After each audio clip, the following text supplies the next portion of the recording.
Joel McLeod. I'm Roland Tanner. And welcome to another episode of the 905er podcast. Today we're doing a bit of an old school, old-fashioned rant episode, because why not? We're welcoming back to the podcast, longtime friend, longtime ranter, along with us, Laura Steiner from the Milton Reporter. Laura, thanks for coming on and joining us on this Easter Monday morning. Thanks for having me. Two things we wanted to talk about that we thought were ripe for a good old taken to the woodshed analysis. The first one is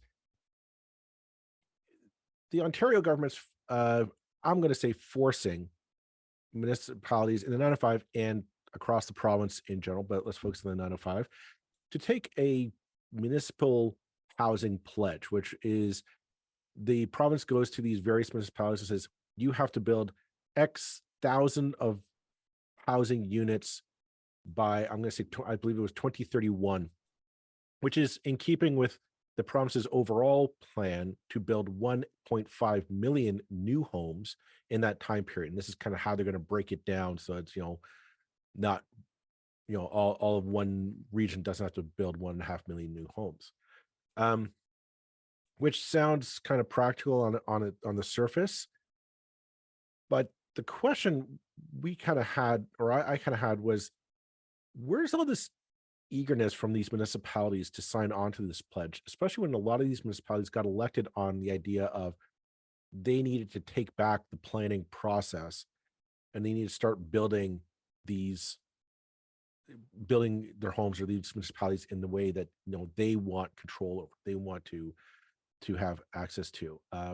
Perfect example, here in Burlington, the Burlington City Council pledged to build, I believe it was 29,000 new homes. I could be wrong, but the point is they 29,000 new homes here in Burlington. Now, the entire council got elected on the basis of we've lost control of development in Burlington, that too many high rises are being built and not enough homes, and it's just Burlington's losing its quote unquote its flavor and whatnot. Going next door to Hamilton, Hamilton recently had the big hoopla over the White Belt controversy, where the city council said no, we're not going to develop it. Province said no, you are now, and that they now had a pledge to build 47,000 new homes. This came down from the Municipal Affairs Minister Steve Clark, and ultimately the council voted 12-2 in support of this favor. Now they said they're going to build just within the original urban boundary, but still, my question to you guys is, where's the backbone of some of these municipalities to say, where's our say in this brave new future of development in Ontario? Laura, do you want to go first on that one? Sure, I'll go first. I'm just working up a head of steam here. I just actually, as we were talking about this before the podcast, I was Googling trying to figure out what Milton's target was, and it's 21,000 homes by 2031. I was partway through an article, but apparently that target is not legally enforceable. But let's going back for a few years. It's been, trying to choose my words a little more carefully here, but there's the broader impression that Milton Council is a bit friendlier towards developers, and there's a general sense of fear of being stuck at the LPAT for whole swaths for years, these larger developments.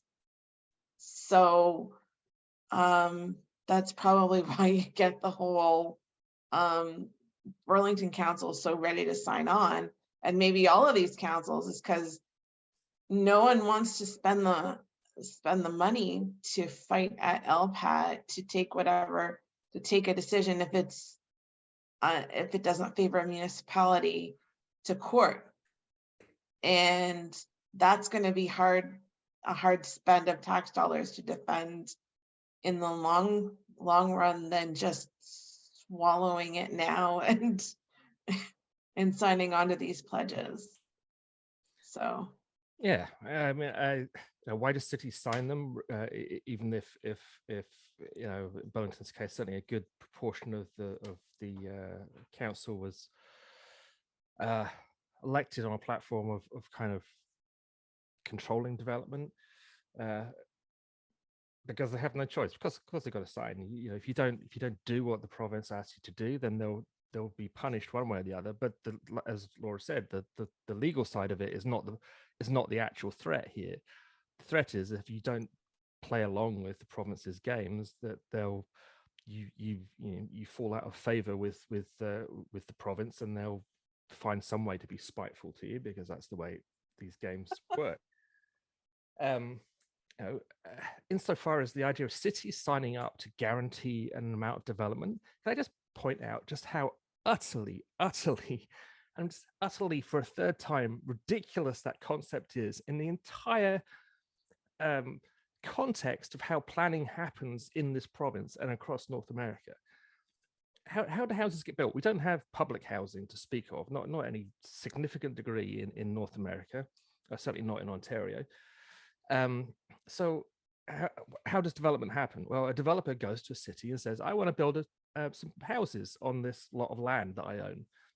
Am I allowed to? And the city says yes or no. And that's the theory anyway. So the city has no power whatsoever to build a single house other than that tiny amount of public housing that does get built. And actually that's done by the region, not by the cities. So it's not even a city responsibility. So all the city can do is wait around and wait for those applications to come in. Nothing they can do to speed that process up. When the applications come in, sure, the city can then, in theory, slow things down. It can reject applications. It can ask for changes. It can do all this stuff. But how does it work in fact? In fact, if the development's application is within the official plan, which by the way is signed off by the province and which is, you know, a legally binding document, then that property will be built as of right. There's no appeals, there's no nothing. The city can't just on a whim turn anything down. It will be built. The only reason things take so damn long in this province is because nothing comes in under the official plan. Everything gets appealed. And either the city says, I'll just build it anyway, or it goes to LPAT. And there at the LPAT, it will sit for 18 months, 2 years, 3 years, however long, waiting to be dealt with and to be sorted out. And then everything at LPAT is basically approved in one way or the other. It's basically a matter of negotiation between the city and the developer as to what actually gets built. So the whole delay comes into it because there's absolutely no clarity on any development about what can actually be built, because the city says this is what should happen. And the province says, no, we're going to second guess every single building to see if we actually want it built or not.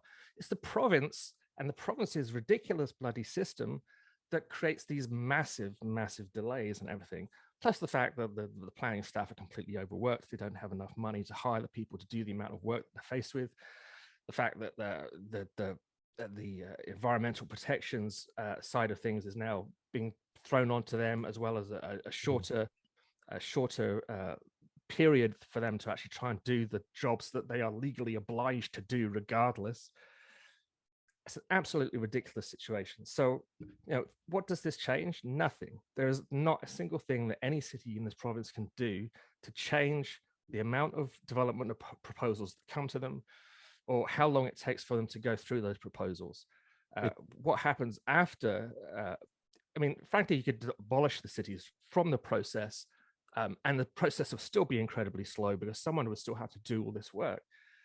You know, Well, I think someone has to oversee that, you know, there's enough bricks to hold the building up, and that, you know, they're Yeah. actually going to include sewers and roads and stuff like But that. I think you hit the nail on the head with it's one change thing, but what it does change is who's to blame for when it doesn't work. Yeah, it's passing the buck. It like the problem is that we've already talked about it before on this podcast. The province has pledged this 1.5 million new homes by 2031, which is, to say it's an ambitious target is to say the least. no one in the history of Canada has ever built 1.5 million homes in that time period. It's never happened. So for the province to say we're going to do it, okay, that's impressive. The problem is, to date, new home builds haven't kept up with the expected targets. What's needed each year to build to meet that target of 1.5 million new homes. The new builds have just not met the targets. The understanding is the projected new builds is going to continue to go down because inflation and cost of building these targets has gone up. It is not, the market does not favor new builds right now. How can that, like, these are things outside of hands, but quite frankly, we're at a point where I don't think, oh, the economy isn't good enough. We need that housing yesterday. We needed that housing a decade ago, and we didn't. We're now in a position where we are basically up the creek without a paddle, folks. We need the housing now to regulate housing prices, to find places to live, and we're not there. And rather than either, as Roland said, the province and the feds kind of get their heads out of their collective butts and say, we're just going to build affordable socialized housing, and say that's the priority, just go in and just build, which according to the last couple of budgets from both Ontario and Ottawa, that's not happening. So they're leaving it up to the developers to do it, and the developers saying, well, it's not in our interest to build that kind of housing. It's not economically viable for us. So we're stuck in this. So what this does is say, well, if they're not going to put the pressure on the developers to build the necessary housing, and I do mean pressure, like, you tax them or you fine them for not building. One thing that I thought, a vacancy tax on owned undeveloped land could entice people to do so. But that's not coming down the wire. We're not going to hit that target. So what does this do? This leaves it to the minister, Steve Clark and Doug Ford, to say well, it's that pesky city council in Hamilton, that pesky city council in Milton or in Markham or in Richmond Hill. You guys didn't meet your targets. It's your fault that we didn't hit that 1.5 million homes in 10 years time. And that's all this is. This is you're right, Roland, it's a passing the buck, and it's covering their butt so that when come election time, they say, we are nowhere close to this target, people. They say, well, it's not our fault. It's that pesky city council around the 905 that aren't holding up their end of the agreement. Oh, and we'll come back to that. Sorry, Laura, go ahead. It's also going back to the whole planning process. I mean, like, the province doesn't live in these. I mean, a lot of people making the decision at the provincial level don't live in the communities affected. Good point. That's been Milton's whole argument for the last several years, as they've fought sort of to grow and to be constructive about it. And it's also about how municipalities are designed, like this sticks out of my mind talking at council about how narrow the streets in the newer subdivisions are, how narrow these garages. There's people complaining about how they couldn't get like a minivan inside the garage because the garage is too narrow. And it's like, I had to really bite my tongue to keep from saying, well, you sat on a council that approved these developments the way they are. Where was this conversation 3 years ago when that was going through approval? So it's kind of, and the other thing is, maybe it's time to start talking about really rethinking how we see sort of the conventional home.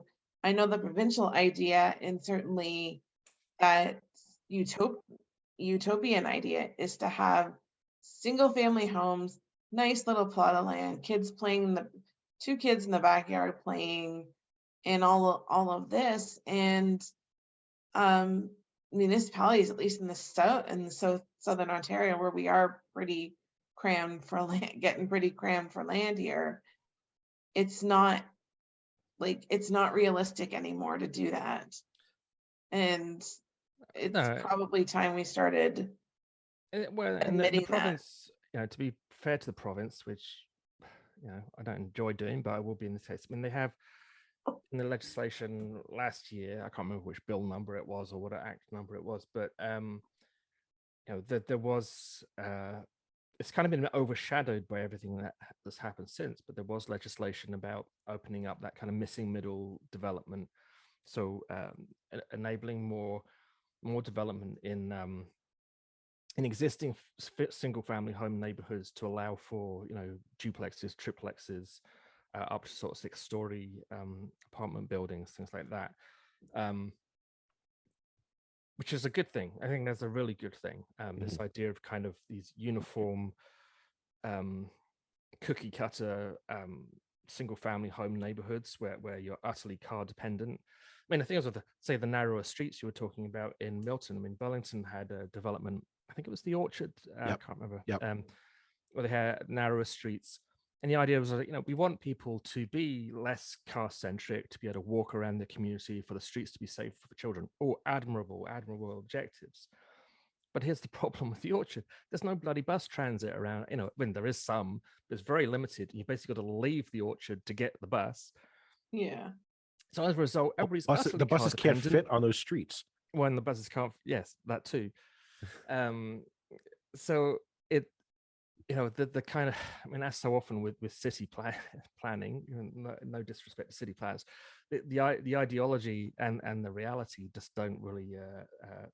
Well, it comes down the planning process as it's supposed to work. Was you create an official plan, so the idea is this is what the entire city will look like in 10 years time, right?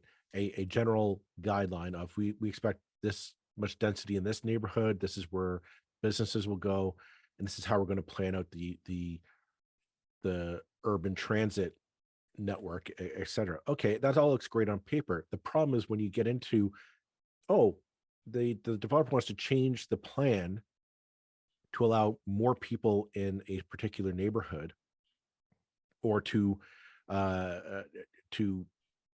put fewer people in a particular neighborhood, perhaps to allow more larger homes and whatnot.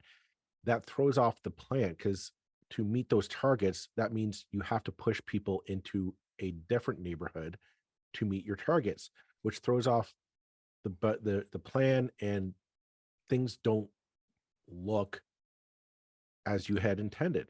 Well, And it kind of comes down to the whole process of the constant being able to appeal throws off the vision of, okay, well, we had a plan to meet these targets. We're going to, 10 years time, we're going to meet the targets in this way. When the developer says, oh no, I want to build a high rise here and I want to add in another 500 units. Okay, that's great. But you say, well, no, that means there's a greater density there, which means later density there, which means no, it doesn't make sense to build an urban transit system then, because only people in this neighborhood are going to need it, etc. All these things matter. The everything comes back to the LPAT. I mean, you can say I'm obsessed about it or not, but it all comes back to that.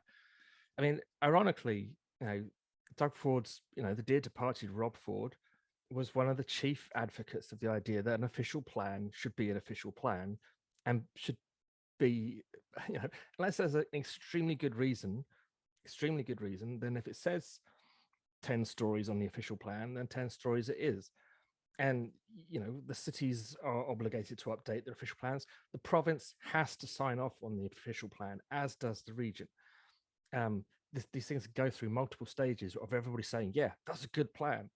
Now, I mean, I was kind of involved in the whole, shit show, for a better word, of Burlington's official plan process. And I saw, the new official plan from Rick Goldring's era be approved, go through, start to be used. The very first development that came through, the bright, shiny new official plan, which was going to solve all the problems, was massively over the new height limits that the official plan had introduced, massively, double. I can't remember how many it was. If it was 15, they asked for 25. If it was 18, they asked for 28. I can't remember what it was exactly. Second plan, the second proposal that came along, massively, even more massively over the bright, shiny new official plan. Then that official plan was thrown out because you had a new council in Marianne Mead Ward, and the proposals kept on coming in month by month, new proposals, all blowing out the water every official plan, old, new, whatever. And of course, they're all now currently sitting in various stages of appeal and everything else. Where they've now been for 4 years and counting. We're into our 5th year of some of these proposals sitting at LPAT and goodness knows what. So, and you said a few minutes ago, Joe, it's like, no one has ever built the kind of housing supply that we need at the speed that we need. And it's like, yeah, no, that's absolutely right. In North America, no one has ever done that because North America doesn't have public housing to speak of. Or certainly Canada doesn't, or certainly Ontario doesn't. If you want to see places that have built exactly that kind of speed and exactly that kind of volume very successfully for decades on end, you have to look at Europe, where public housing was, like after the Second World War, countries built huge estates. Now, are those estates perfect? No, there's all kinds of problems with them very often, but not all, the vast majority are absolutely fine. But cities became landlords and were in the business of building high quality, well-maintained, affordable housing for large numbers of blue collar workers and everything else. So you can do it, but we can do the it will now. isn't there. We can do it now. Like, I don't think we need the will to do it. I think the problem is we just, nobody has the backbone to stand up to developers and say, you're going to build what we want, how we want, when we want it. And that's ultimately what this comes down to, is that, I'm a big proponent of inclusionary zoning, which is when when a developer comes to the city and says, I want to build this neighborhood, or I want to build this high rise, a fixed percentage of those units, I'm going to say 10%, because I think we need to get the number up there, but 10% of all those units go into a regional housing corporation. So they just automatically take ownership of them, and they can then rent them out or lease them out on a fixed income schedule for as basically as public housing. And I think that would increase the number of socialized public assisted housing on the market, bringing down market pricing. But the government doesn't have to go rushing out to say, okay, because right now we're in a problem. We don't have the volume there to make this work. The province and the feds have just not built. And I don't think they have the tax, the kitty in the bank to just go and build the 1.5 million homes that are required in Ontario to satisfy this demand. So we're in between a rock and a hard place. You're going to have to push back on developers and say, no, you need to build. You're going to have to build, hand some over to the public good, and use things like a vacancy tax for municipalities to pressure the vast areas of land that exist all over the 905 of undeveloped land that are owned but waiting for the right quote unquote market factors to make it an enticable moment to go build. Say, well, we're going to make it because we're just now going to make it an onerous financial burden for you just to sit on undeveloped land. You now need to go and develop it.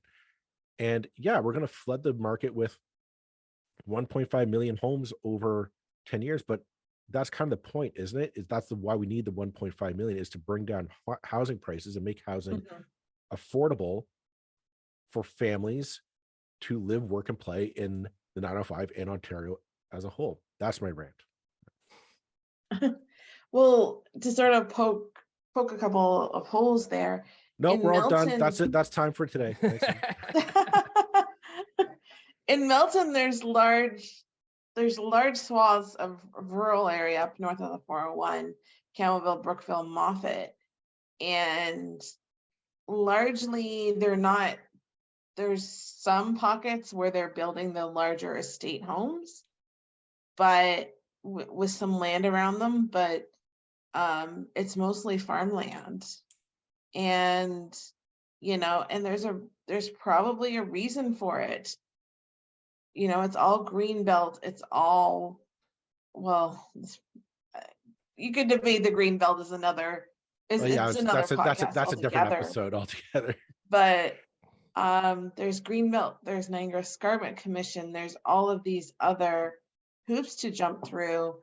It's probably why no developer has ever tried to go up there, is because by the time you're done, like And it's also residents in because in North Milton, Milton, there's plenty of white belt. Milton has a lot of white belt land still, which the developers already own.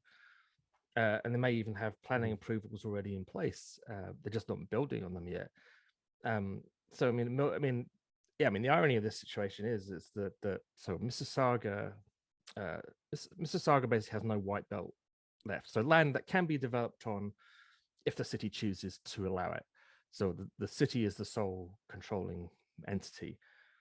The Greenbelt is, well, we want the Greenbelt to be kept, and so it should be. And the further you get out of urban areas, the harder it should be to build, and the more hoops you should have to jump through, because we don't want people building willy-nilly on stuff like that. We want them building in or very close to existing municipalities. And Milton has that space. But like I say, I'm sure all that land is already owned by developers. So if it's not being built on, it's because the developers don't want to build on it yet. That's the only reason. It should also be pointed out It's that not a matter of the cities really standing in the way. prior to the last election, the province came out with a housing report that we talked about it again on this podcast. In that report, the report said there's no need to go into the green belt. There's enough undeveloped white belt land to meet targets, as well as the notion of redeveloping some existing neighborhoods within municipalities. We could easily meet our targets without the need to go into greenbelt. So to keep the various bureaucracies that are there essentially to protect the greenbelt and prevent developers, as Roland said, from building willy-nilly on that plot of land. yeah, I'm kind of like, let's keep it, because I do believe we have enough space existing to make this work. It's just it's easier just to pave into a piece of farmland than it is to go and redevelop an older derelict building. And I'm going to use the example of, I know it's irritating when people who were born in other countries constantly raise other countries some kind of example of everything that's good. I'm not doing that. I promise you I'm not doing that. But it is just an example that I'm familiar with. So I grew up just outside London. The London Green Belt, which was put in place after the Second World War, was right on my doorstep. Everything that was green when I was 5 years old is still green. And there have been challenges to the green belt, and there's been the same stresses and strains that happen everywhere. Basically, London has not changed in terms of its Greater London has not changed in terms of its dimensions since way back before the Second World War.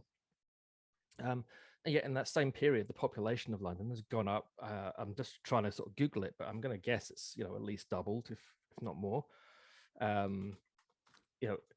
So it's all about finding, fitting people in, increasing density, and actually many of the London boroughs have very few high rises, because the councils there do have a fair amount of power. But despite that, they've managed to increase density and increase population. So this idea that the only way we can ever build houses is by going into green, building on green stuff is just demonstrably not true. And we speak in this sort of way that Ontario is short of land. It's like we live in the second biggest country in the world. We're not short of land. We're short of farmland, very short of farmable land that will produce food. So really, the last thing We you want kinda to do is need that build to on that live. stuff. Yeah, it's like unless you want to be completely or even more dependent on the states and the rest of the world to sort of keep us in anything just other than beef and potatoes. yeah, we just I basically need a rethink on how to use it. well, Yeah, yeah, and that essentially, rethink's yeah. kind of already Yeah. happened because the Places to Grow Act was all about increasing density and stopping sprawl. And this government's just, because this government is so utterly devoid of any kind of intelligence or ideas, the only way it can ever think to turn around a situation is to, well, just take away all the rules and then the things will sort themselves out. Right. And Thi- that, again, you look at the rest of the world, that's not how there's ever been success in development. Unless Uh, you want slums, unless you want to have us all living in favelas, which Well, I don't think we do. on that note, Roland, there's another angle of this I thought I'd throw out to you guys to pick apart. Um, so I'm looking at the St. Catharines standard, and they're talking about in St. Catharines, they're being asked by the province to build 11,000 homes, and that's all. Well, they're asking the city of St. Catharines was interesting that they're trying to push back, say we need appropriate funding to go along with this this pledge that we're going to make, and that's the other part that I think is interesting is Yeah, this urgency for the province to go to Milton, Burlington, St. Catharines, Niagara Falls, Hamilton, wherever, and say you need to build X thousand homes by 2031. But the province took away under the bill 23 the development charges that would go along with those developments, which again I there's problems with the mess of like the kind of pyramid Ponzi scheme nature of development uh, from the municipal point of view. But the question I have is just how exactly do these municipalities pay for the cost of this? Pay for the upkeep of sewers, hydro, road maintenance, all that stuff that will inevitably come along with this. If there is no middle density permitted to renovate these existing homes, or we're just supposed to keep building out, are basically cities being handed a bill of goods and no way of paying for it. Yeah, I mean, I, actually, sorry, I, Burlington's yeah, I Mayor sort Andy of, Ward made that point last week that Yeah. they're looking at a sort of $36 million a shortfall.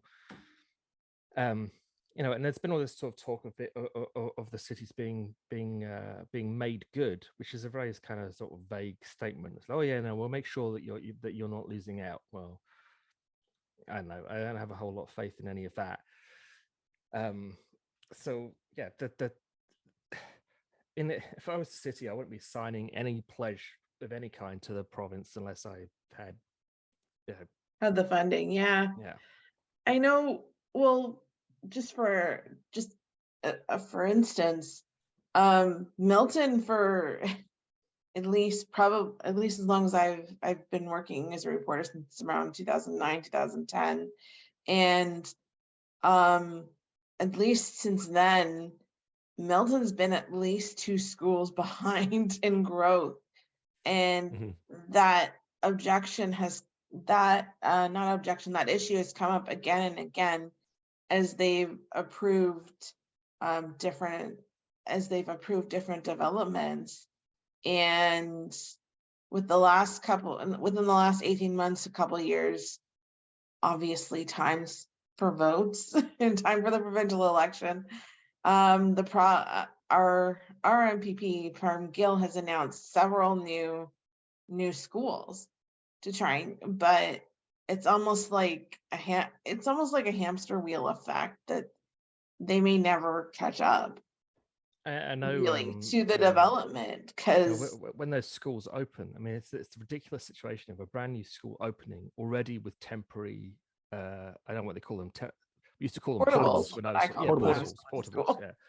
So a brand new school open with like 20 portables outside. Yeah. It's like, well, what the hell? Maybe you should have built a bigger school. I don't know, but I guess that's a symptom of just how behind the whole situation is, and maybe they think one day those portables will disappear. But I know when I back in the day, I used to attend a number of Halton Catholic school board meetings, and this was a major issue for them, was trying to plan where people were going to move. So like, when and this is a case in Milton, they were talking of, oh, there's a new development slated to be built. So under legislation, they're able to go in and kind of say, well, we're going to take so much kind of purchase land, so to speak, so that we can own that land, so that when you start building the neighborhood around it, we'll have a plot of land to build a elementary school on it. I don't know if that model necessarily is efficient to meet the demand, or meet because it's all based on projections, right? It's all based on we expect so many people and so many children to move into this neighborhood. Maybe we're talking about like there's I'm just spitballing here. Maybe the model idea is kind of outdated, that it just necessarily can't keep up with growth this way. I mean, things will work themselves out eventually. I mean, the market reaches its level. I think the idea,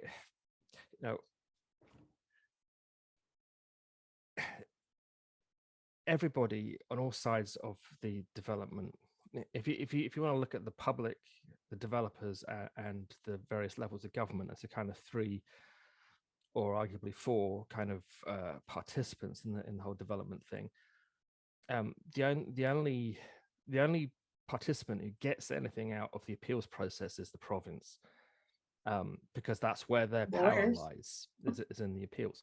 Developers don't want everything going to appeal because it's really, really expensive and it puts the cost of housing up and the rest. The city doesn't want everything to go to appeal because that means they're cut out of the process. So the developers and the cities would very much agree on the need for certainty at the start of the process rather than a constant negotiation process. So basically, any major development in this province is a process of negotiation between the city and the developer. That is where the LPAT acts as the arbiter.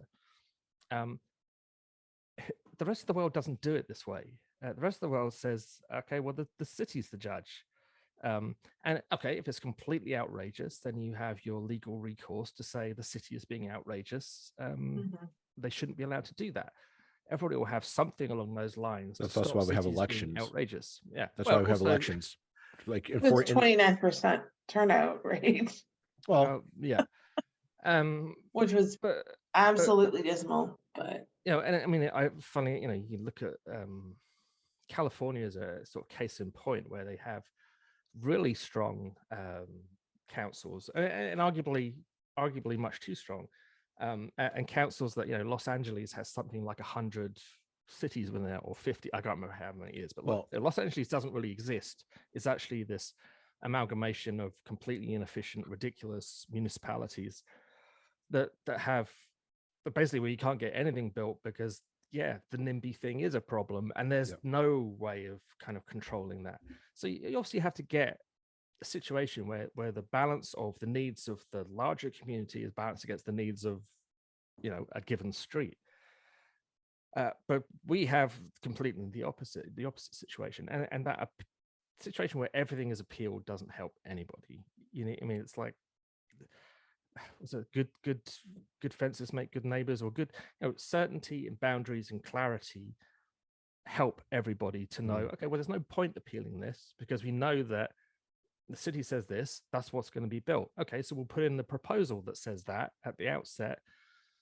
No appeal, we can build it right away, no extra costs, and we're laughing. This idea that basically every official plan is a starting point of a conversation is not how it was supposed to work at the outset. The appeal should be by far the exception to the general rule of things being built within the plan. Any other solution just makes no sense whatsoever to anybody. It hurts everybody. It puts up costs for everybody. It slows down the process for everybody. Now, it still wouldn't fix everything because developers are sitting on a massive stockpile of approvals that they have in their back pockets. They're allowed to build and they're not building. Nothing that the province is doing with the cities is going to fix that problem. There's thousands and thousands of approvals that are just sitting there. So, like you said, Joe, I mean, either we have a situation where approvals simply expire after a number of years. It's like, okay, you haven't built, you don't have an approval anymore, go away. And that's kind of how it's meant to work now, but it doesn't actually. Or like you say, sort of just basically, fines for non-development. Yeah. Well, there are clear ways in which this whole Yeah. process could be improved, but no one has the political will. There's I'm not seeing it from the Liberals. I'm not seeing it from the NDP either, because they never talk about this stuff. So it's not like if there's a change of government, I think anything's going to improve. But there's clearly a way that this could be done if anybody had the stomach for it. Yeah. Well, to go back to, there's a couple of points I think Joel brought up about financing and how that was going to work. In Milton, there's been within the last couple of years, there's been recent budget discussions where basically it's that residential growth is outpacing business growth.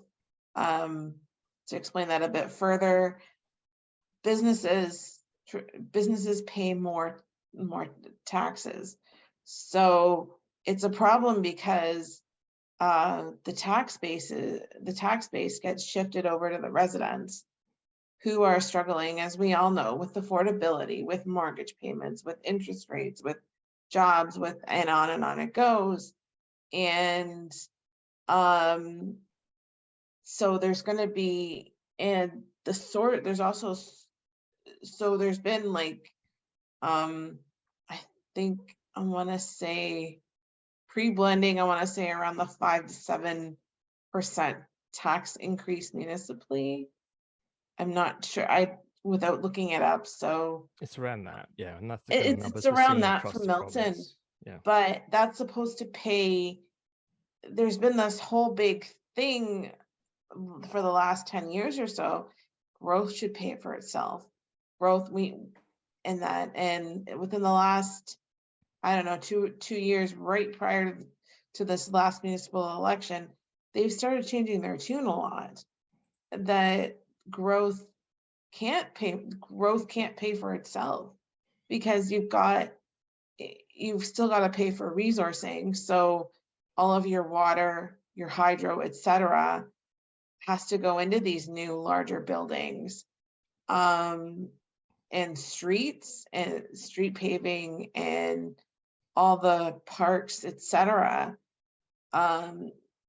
So the growth isn't paying for itself. It probably never did, and now it's almost so now it's on the residents' backs to pay for these things, new schools, etc., as apparently the development charges have been frozen. So yeah, but I mean, I heard someone say the other day with regard to Hamilton's new council, and it's like, oh, well, the taxes are going up. We've got this left-wing socialist council in Hamilton now. First thing they do is put the taxes up. It's like, I mean, that from the province's point of view is like game, set, and match. They're like, fantastic. We've done this thing where basically we have downloaded costs that developers should be paying for developing land onto the city. We've slashed development charges and made the city go and find that money, forcing the cities to put up taxes. And what do people do? They blame the council for those increased taxes. And it's like, well, it's nothing to do with Hamilton's new council. I mean, it's just like, well, either we slash everything, or we put up taxes just so we can keep the lights on at City Hall. But that, unfortunately, again, that's the way people think. It's like, oh, taxes got up. Obviously, the council are the ones who did that, because they're a bunch of leftists, And it's like, well, I think it was Vaughan or someone like that, which is hardly a bunch of leftists, were like predicting some crazy percent increase a few months ago. I don't know if it actually turned out that way in the end, but it was like 100% over 4 years or something like that. East Gwillimbury was right. talking about that. I am going to say we're coming up on an hour in this episode. So I'm going to say let's put a pin in this conversation, because I suspect we're going to keep coming back to it. And yeah, I'd say like, why don't we call it an end for this episode, and we'll pick it up some other time. So thanks very much, Laura, for joining us today. Thanks for having me.